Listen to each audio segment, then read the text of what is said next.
Is your Audi TT Mk2's alarm randomly triggering? You're not alone. Many owners face this frustrating issue. A common cause is a failing Siren battery.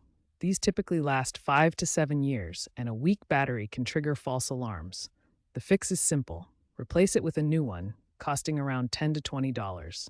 It's a straightforward DIY job under the hood. Another common issue is the interior sensor. Dirt, moisture, or loose connections can cause it to misinterpret movement and trigger false alarms. The quick fix involves cleaning the sensor or checking its connections. You may need to recalibrate it. Sometimes the alarm system needs a reset. It's linked to the car's computer, and using a diagnostic tool like VCDS can clear error codes and fix the issue. These quick fixes like battery replacement, sensor cleaning, and coding resets often solve the problem.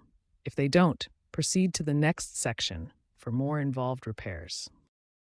If a new Siren battery and sensor check don't solve the issue, it's time to dig deeper into advanced troubleshooting and coding resets. You'll need an OBD2 scanner or a tool like VCDS along with a diagnostic cable. First, scan for fault codes using your diagnostic tool. Common codes relate to alarm module failures or sensor errors, such as U0140 for communication faults. If you have error codes and basic components are good, perform a coding reset.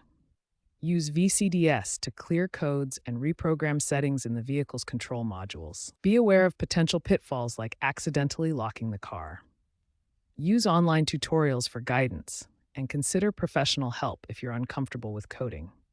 Proper preparation is key to avoiding costly mistakes.